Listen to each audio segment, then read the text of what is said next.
I want people to see the cool opening. We were like, this is a cool opening. And I was like, we should show that opening. It opened quickly last time. There you go.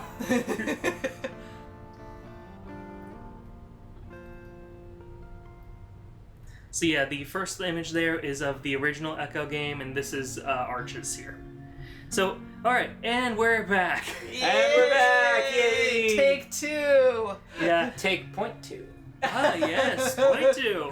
Alright, so as DJ just pointed out, this is point two, meaning this is the demo of the game Arches, and as everyone online may know at this point, I have a habit of finding furry visual novels and trying them out and seeing if they're good or not. This is one of the ones that I thought was actually kind of good. So we're gonna have fun with voicing it. There's only like 2 main characters, so we have 3 people here just to voice the various characters in this demo because we figured we don't need a large cast for this. Mm-hmm. So, we're gonna go ahead and get started. Come on. There we go. Yay. Ever so slowly. Slowly fade into the distance. And for people who are thinking that this is like a issue with the game, that's more on my end. I am running this game out of a flash drive like a fool, rather than having it off the actual computer. So, it might be jittery or slow sometimes. This is the narrator. Okay. Run.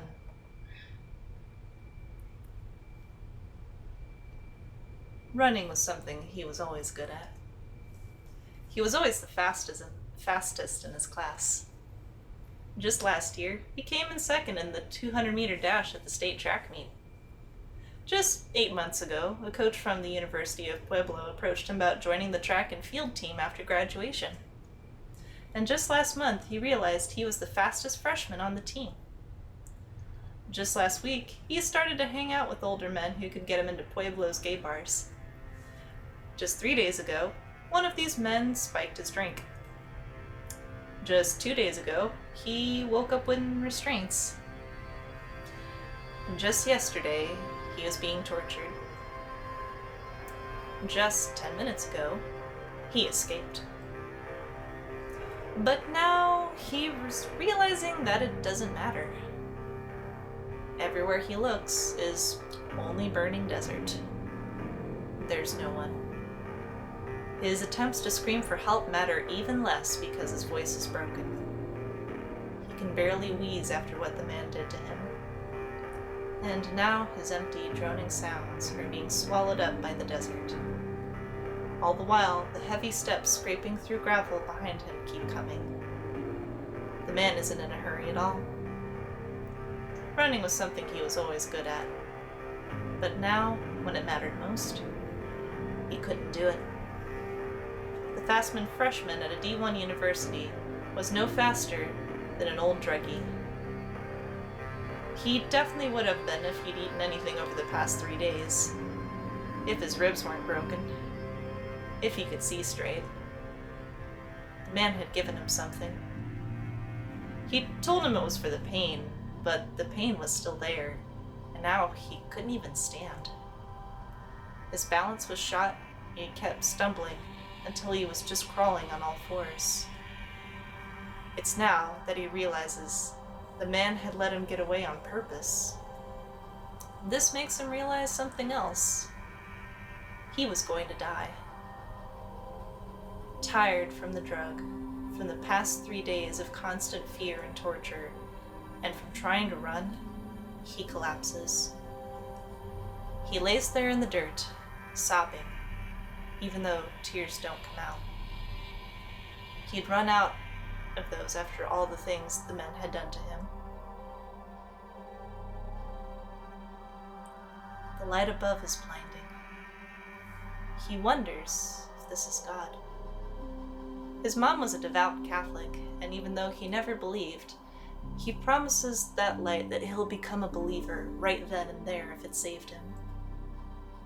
The crunching gravel footsteps get closer. Who wants to be this guy? It's not gonna last for long. I guess maybe I should be, and then you be the other one that's gonna show up? Sure. Oh, hello there. We got a Randall. That's our doggy. Yep. I need to go. His voice is still ragged and hoarse. The footsteps come even closer. I have a meet.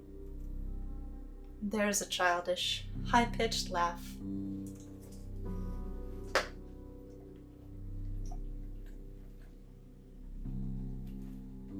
Think I must have hit you one too many times.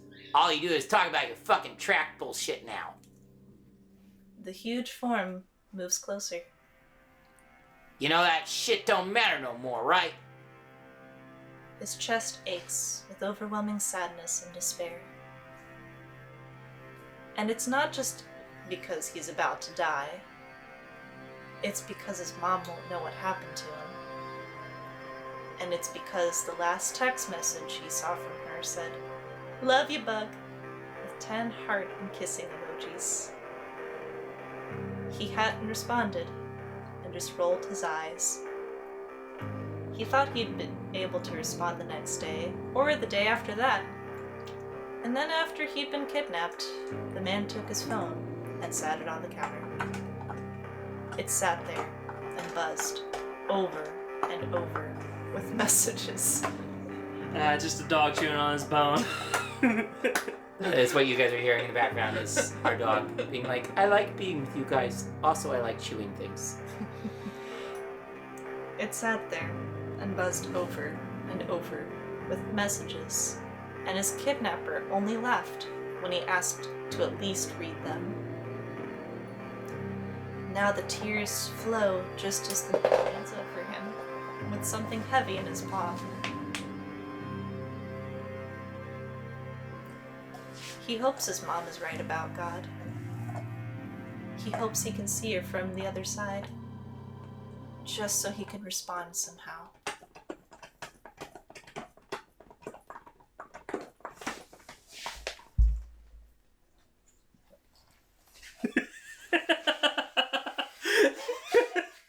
So I took the bone away from my dog, and he's now looking like I just destroyed all hope in the world. It's like, why did you do that? Good boy. It's okay, Randall. You're a good boy. Okay, he says. But there was nothing.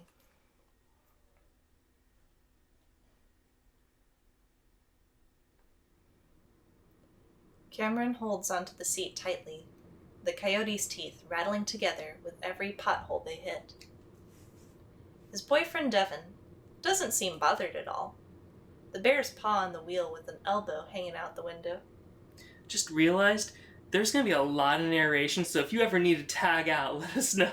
Okay. I was like, oh yeah, that's going to be fair to give you the narration. Wait a minute. If I need to, I can grab some water too. Now for the chattering, we can give Randall the bone back. Yeah. Mm-hmm. Here, I'll go on ahead and grab some water just in case. Yeah, and while we're doing that, we can also figure out like who should voice which one, because there's only the 2 characters, so this shouldn't take too long. Well, you know the game, so I'm going to let you assign the 2 of us. So Cameron is the coyote. He's the smaller one of the 2. He's the one that has been having, is thinking that he has mental issues, but is his boyfriend Devin, who's the paranormal investigator, thinks that it's probably psychic powers instead. Well, Devin is a bear, he's bigger and all that type of stuff too. I think just by the sheer fact that I have the higher pitched voice, I probably should be Cameron while you be Devin. Okay, that works. Yeah, you can move Z. I mean, that's your desk. It's all Hannah's now. The entire house, everything. But yeah, this was my... I was debating about giving this to Ben at one point, because I had it in my backpack, and I think just because there were so many heavy things in there, it just kind of like smushed up against it. And so I'm like, well, I guess I'm not going to use those anymore. I'll probably get another headset before the school year starts. Mm-hmm.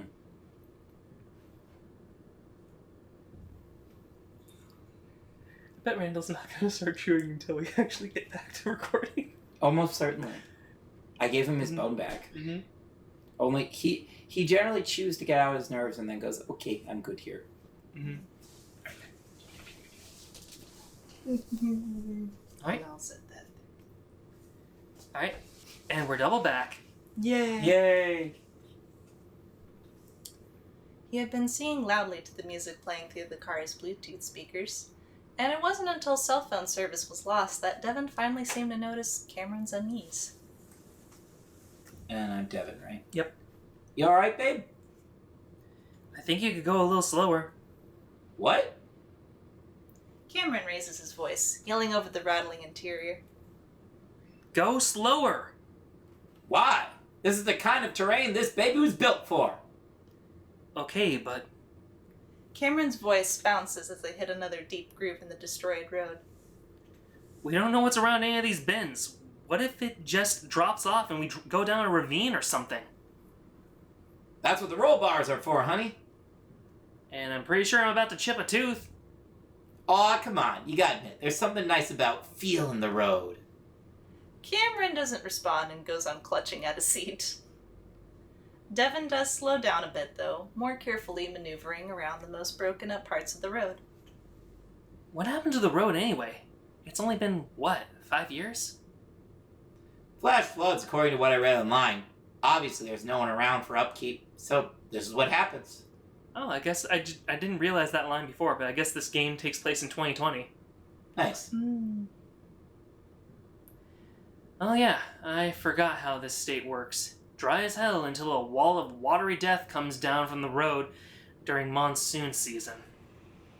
The coyote tenses up as the bear makes another smooth, but still sudden turn. And it's even hotter than I remember. How are you a coyote, Cameron? This is your climate. You know better than to say that. Just because I'm built for it doesn't mean I have to like it.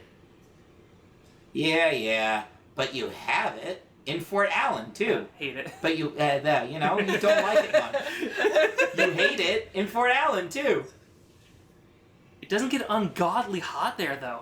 I can at least deal with it. Well, the transfer to Bonneville City is looking good, so you won't have to deal with it that much longer. Cameron shrugs. Milder weather would be nice, I guess. Devin grins. Nice weather, nicer weather, nicer scenery, and nicer people. Everyone's a Mormon. Which is why they're nice. The ones living down here aren't. There's a big difference between the fundamentalists and the... Normal ones? The ones that baptize dead people and wear Jesus jammies under their clothing? Dev shrugs. Most religions aren't weird when you break them down. Most religions are weird when you break them down like that. I'm just saying, whether it's magic garments or prairie dresses, they came from the same fucked up place. Devin doesn't say anything, and Cameron realizes how bitchy he sounds right now. Sorry, I just worry how they might look at us. It's hard to gauge people when they're all fake nice. Yeah, that's true. But look. Dev nods his head toward Cameron's window, and the coyote follows his gaze. The rocky, uneven landscape has opened up to a wide expanse of blue. That's Lake Emma, which means Echo is... The bear looks ahead, and the first thing that Cameron sees is a tall, rusty sign with letters on the top that he can't quite read from this distance. Below it is a small, shabby building, and beyond it are a few smaller, even shabbier buildings. Cameron wasn't sure what he'd feel like when he first saw the town.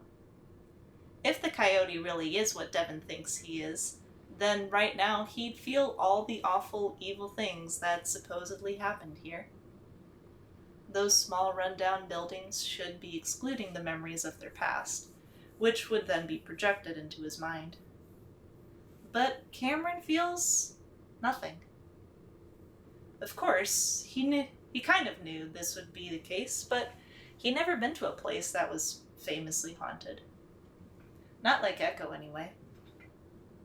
So he worried just a little bit. Dev asked him in the past to go on his amateur paranormal investigations. All because the coyote could see things. He'd remind Dev the proper word was hallucinate. The things he saw were manifested by his own mind. There was no reason for him to give it fuel by going to some place supposedly haunted. Dev got the message pretty quickly and stopped asking. They still talked about all those interests he had, though, and Cameron realized there was a lot more to Devon's interest in ghosts than just dumb fun. And even though he'd refused to entertain Devon's psychic bullshit, the bear still took care of him. He'd done so much for the coyote that Cameron was embarrassed to think about it sometimes. So, when Dev got his chance to go to the place he wanted to go the most, Cameron decided he had to go as well. He's doing this for Dev, to show his appreciation for everything that Dev had done for him. Still, Devon had been trying to make this seem more like a vacation of sorts, like Cameron wouldn't be doing any investigations at all. He would need to talk to the bear and let him know that he was willing to do this for real, at least within reason. He also needed to tell him why he didn't like doing this, and that part might be hard. It doesn't look so bad. For a ghost town, I mean. Looks can be deceiving. Hang on, gotta pull over for a sec. Why? Want to scout the lake for a bit before dark. I also gotta take a massive leak. Cameron tries not to sigh, just wanting to get into the town so he can be sure that he doesn't feel anything. To really make sure that there's nothing to be worried about. He isn't worried about ghosts, but rather his own brain and what it might do. The road becomes smoother and newer looking as they pull up to the lake. They were trying to turn this reservoir into a recreational spot right when it all happened. They both get out, Cameron stretching his legs gratefully. That's too bad. It kinda looks nice.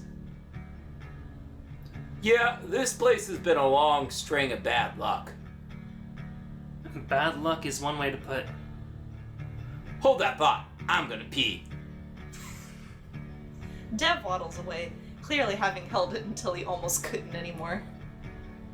Cameron shakes his head, remembering all the rest stops they passed on the interstate. With a sigh, Cameron leans up against the Jeep, staring out across the lake. This really isn't bad at all so far. Sure, they weren't in the town yet, but all those dreams he had, all those terrible feelings, they all seem silly now. It's just a small, former town with a sad history. If his brain was going to manifest something out of this, that something would just be sad. Cameron knows that his hallucinations aren't real. He's known that since he was a kid, after he first saw a monster in a raincoat in his trailer home. He also knows that ghosts aren't real either. But Devon believes. Or at least wants to believe. He wants it so badly, and he thinks Cameron can see them. Cameron knows there's something extremely perverse and wrong about his disorder being used like this.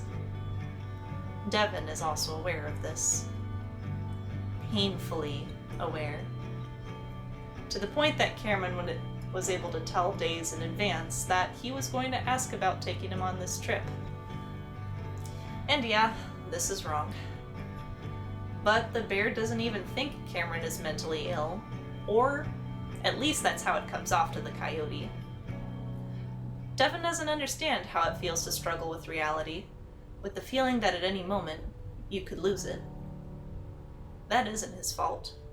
Most people have a solid perception of reality, like a normal person should, and they take it for granted. That, and Cameron never really told him what it was like, so how could he understand? He told him a little bit, but he'd always been worried in the back of his mind that Dev would leave if he told him everything. So Dev took those snippets of insight into Cameron's psyche and somehow interpreted as him being gifted. It had been over 5 years at this point, and Dev had seen Cameron at his worst, at his absolute craziest, and somehow he'd stuck around and still believed that Coyote was just a normal guy with some personal issues. Cameron hugs himself a little tighter, realizing that now is the time to really talk about it. And then, after this, they can have a fresh start in Bonneville. Phew! I'm at least 3 pounds lighter after that. You know, while I don't mind taking a piss in the wilderness, I'm not doing anything more than that. Yeah, I was kind of hoping there'd be a porta potty or two around here, but looks like we have to dig some holes. Dev! Oh, just kidding, babe. We can drive to the rest stop. What's wrong? The Coyote pauses, trying to get into the mindset this sure to be uncomfortable conversation is going to require. Just give me a sec. Cameron sees the bear's demeanor change instantly. Oh, okay. But when I'm giving you that sec, I'm sorry for teasing you and being all gross. I know this isn't really where you want to be right now, and I was just trying to lighten the mood, and you know, it's because I love you. Jesus Christ, stop! Devin goes quiet and swallows. The sound comically audible. There's a pause, and though Cameron tries to keep a straight face, the tension just seems to break on its own. I would much rather hear you make poop jokes than act like that. What? Considerate? Sort of. You are considerate, just not in that weird, anxious way. Well, sue me for trying to be careful. I just don't want to say something stupid and... Cameron cuts the bear off, not wanting to put this off any longer. Just listen and let me talk for a minute. I know you haven't said it, but let's get it out in the open that I know you wanted me to be here for more than just company. I'm not that stupid. And I just want to say, I don't think this is a good idea because what I have is a mental disorder, not an ability. I know I shouldn't think of it that way, but I researched it, and I just don't think it lines up with you having a mental... Dev cuts himself off as Cameron sighs deeply. Please, don't. I'm sorry. Dev once again stops short as Cameron holds up his paw. But what's important is that if this helps you, whether I think it's real or not. But what's important is if this helps you, whether I think it's real or not. You've done a lot for me, and I want to be able to do something for you. No, what I think doesn't matter. What's most important is... So I'm gonna do it. I'm gonna be your psychic for the weekend. Wait, really? Dev, I'm not spending the whole time role-playing like we're having a good, innocent time in that murder town. But I don't want to make you do something you don't... Oh, I want to. I might not like it, but I want to do it. If only for you. Cam... Nope, I've made my decision and I'm doing it. But just this once. If you're sure, but please don't put me ahead of you... And I did some research on that forum you linked me to a few years back, so my sixth sense is primed and ready. That seems to finally snap Devin out of his reluctance. Wait, seriously? There were so many people like you on that forum, did you... Listen, I want you to find your answers. I really do. But I think the worst thing I can do is lie to make you feel better. I'm going to be completely honest about everything. Whether or not I see something. Of course, that's what I want. And that's why you shouldn't be getting your hopes up right now. I'm just telling you what I'm gonna try. The bear stares at Cameron for a few seconds, just smiling. What? I'm just glad I met you, and that we're together, and that you're here with me. Devin wraps an arm around Cameron, pulling him into his side as they both lean back against the Jeep. But seriously, if you ever feel like, I don't know, you're just not into it, just let me know. Well, as long as you're not expecting anything, I think it'll be alright. Yeah. Dev goes on grinning, and Cameron narrows his eyes. Because I'm getting the feeling that you're expecting a lot. Dev pauses, seeming to think. Well, I'm also happy that you're being more open like this. I'd always felt like you didn't want to talk about it. Cameron also thinks. I guess I just didn't want to be told what I see must mean something, you know? Yeah, that would get old pretty fast. But since we're talking about it now, does it not? Some of the things you've mentioned don't make sense, like that raincoat creature. But what about your old friend who, you know... Got shot in the head? After I hallucinated that someone shot him in the head? Yeah, that one. This is what I'm talking about. You, and all of us really, like to see meaning in everything. We have a purpose in life. A reason. Reason, purpose, and the meaning of life means nothing to the universe. Everything just is. Whether it has meaning is up to us. Yes, it's weird that I hallucinated the way he would die. But he was also involved in things that could have led to that. I knew he was dealing drugs in a really risky way, so I knew his life was in danger, and I was on fucking ketamine. All the reasons there. Well, Dev shifts around, clearly uncomfortable and trying hard not to look that way. I get that, but there's a lot of other examples you could bring up. Maybe it's coincidence, but at some point, don't you have to wonder if maybe it's something else? Cameron sighs. Of course I have, but what always worries me about this paranormal stuff you're into, and the afterlife and all that, it reminds me of my mom. Dev doesn't say anything, just waiting and listening. You know, toward the end, right before I left, she was usually amped up on something to stay awake for her 3 jobs. Whether it was amphetamines or meth, she barely slept. We had this box fan in our trailer, and one day, after she turned it on, she asked me if I could hear someone talking from the fan. I said no, but she sat next to it and listened, and eventually had this huge epiphany that it was God. And she did that for weeks, and that was almost all she did when she was home, listening to the fan talk to her. I'm not sure what it was saying to her. I don't even think I really understood what was going on. I just knew that sometimes STEM addicts kind of did that kind of stuff, especially when they don't sleep, you know? But then she started to look for specific shapes, arches and half circles. This voice told her that she could get into heaven if she passed under the right one.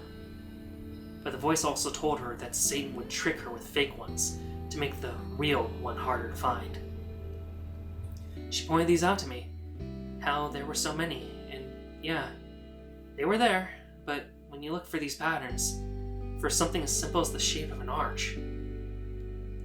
Cameron traces a finger along the arch of the wheel he's leaning against. You're gonna find them. Eventually, she told me everything was warped. I guess she was so fucked up that these shapes just popped up at her.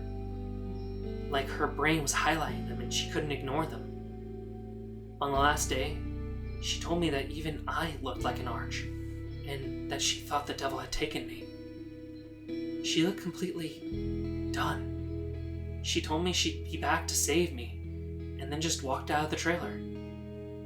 A few hours later, she died trying to swim under a bridge, and everyone in the trailer park kind of saw it as just another delusional junkie getting themselves accidentally killed. Cameron had told Dev his mom drowned in a river while on drugs, but not the terrible details, and the bear just wraps his arm tighter around Cameron. But I think it was a suicide, that she was just so tired of her shitty life that she bet on that bridge being the arch that would lead her to heaven, one way or another. So that's why I worry about following these patterns, even if it's just for something like looking for UFOs or ghosts. Yeah, I think the meth and lack of sleep pushed her over the edge, but Is there something genetic there too? What if I'm predisposed to it? I haven't used since the second month after I met you, but I still see shit. I'm just not delusional.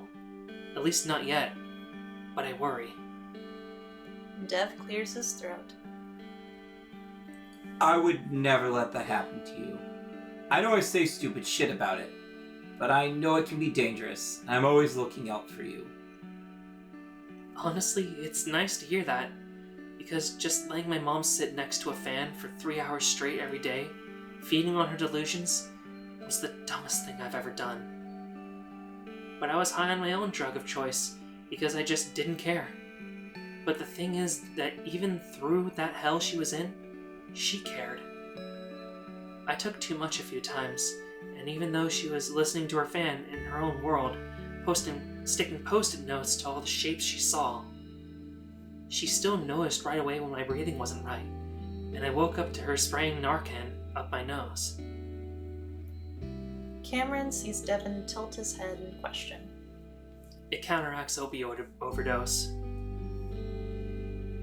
But the thing is, my mom didn't like opioids because they made her nauseous. So that means she got those nasal sprays just for me. Just in case. Even when I thought she was too absorbed in her own world to care.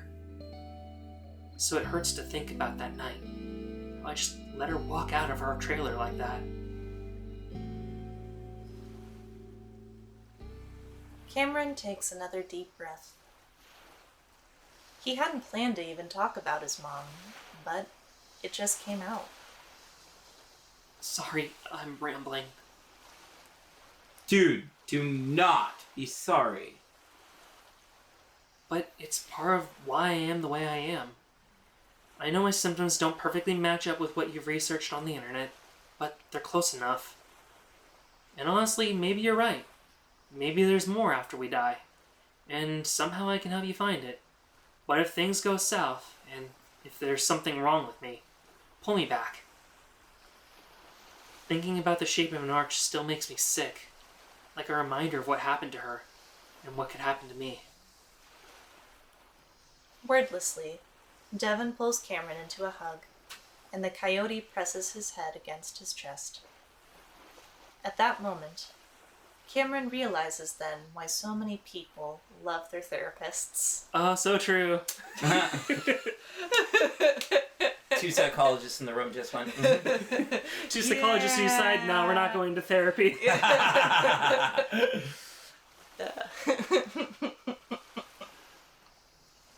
Sorry, You'd always- no, drink all the water you want. Okay. I just need a little bit. Alright. He'd always worried that Devin would get too weirded out by what happened when he was a teenager. That Devin would finally see all of his see all of his closet skeletons. Neglectful, neglected, abusive, abused, and so hopelessly addicted. Just like his mother. The definition of trailer trash. Cameron was all of those things at some point in his life, but he knew that didn't matter to Devin. Oh, wow. I just realized that was a typo in there. Yeah, I was like, I'm just gonna say things? Yeah, you did the right one. Yeah. It's rare to find typos like that in these things. Mm-hmm. After a while, Devin lets go and they start getting back in the Jeep, the bear feeling slightly shaky. Cameron's confession was truly harrowing. Devin had known bits and pieces of his coyote's history, but to hear it like that, how he'd overdosed and almost... Dev shudders. He's just glad that the coyote is safe with him now, out of that hellhole. As he's about to get on his side of the Jeep, he stares out toward the town just a mile or so away. While Cameron had told him that this had all made him feel better, Devin was feeling more conflicted than ever. Everything that Cameron just told him practically screamed that this was a bad idea, that this wasn't good for him. Does it matter what he thinks about Cam's hallucinations? That his skimming of abnormal psychology literature about hallucinations led him to believe Cameron wasn't mentally ill? No. How could he take him to Echo after hearing that? How could he ever drag him into this endless hunt for the truth ever again? Yet, at the same time, Cameron's telling him he wants to do this. Dev looks over the hood at Cameron, tapping his blunt claws against the soft top of the Jeep. Hey, Cam, what do you say we just keep going north? Check out the deserts. You know, see what Bonneville might be like. See what the Mormons are really like. That could be fun. While he says this, there's a crushing feeling in his chest, dreading that Cameron might say yes, but at the same time, hoping that he will. I mean, with the way things are going, I don't even know if we'll be able to cross state lines in a few weeks. They're starting to shut everything down. Oh, hey, this must be right before the 2020. pandemic. Because, yeah, this is taking place in 2020. Oh my gosh, this is probably right before the pandemic Oh went. my Yeah. gosh! Wow, they Hashtag picked 2020. a very interesting time period then, if that's actually it. Wow. Because, yeah, the math is that this is 2020. If this is like January of 2020 or something, or maybe in February, that's really neat. Yeah, holy crap. I remember that, dude. Being like, we might not be able to go to the grocery store. Yeah, we're all terrified. We're like, alright, let's buy all the shit. Because I know, like, by my birthday, things were finally starting to lock down, but it wasn't quite there yet. It was once we hit spring break that everything was like, nah, it's all shutting down now. Yeah. Yeah, that was so weird. So there we go. It's an even eerier sensation going on right now. Mhm. Yep. Unless I'm mistaken, they're moving in February of the pandemic. Think of that for a second. Oh, jeez. They don't even know the pandemic's happening quite How yet. awful would that be to live in a town, to move to a town where you're like, I think people might not accept us, and then not be able to talk to anyone for a year. I don't know if the Mormons are just fake nice or real nice. They keep giving me these pamphlets saying that I might have COVID. Oh, jeez. I'm having a little bit of that too.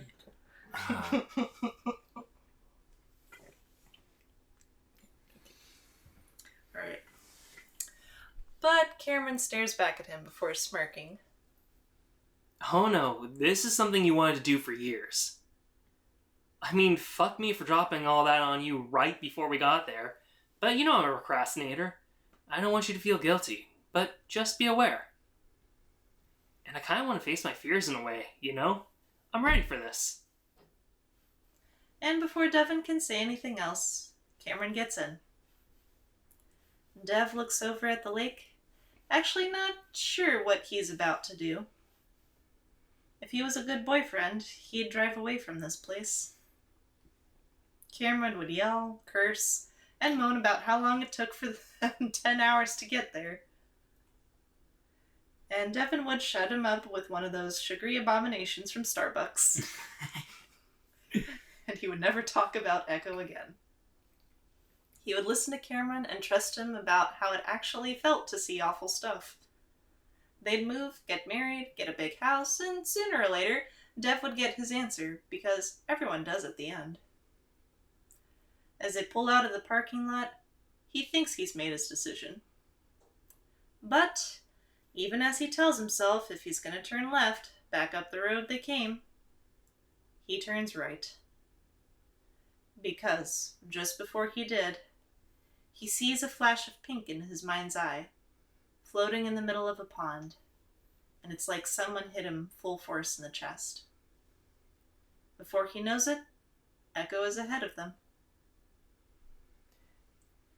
Alright, I think this might be a good stopping point, because it's Yeah. already almost like 4:40. Yeah, probably. And that way we can dive in after that. So, say goodbye. Bye, everybody. Bye.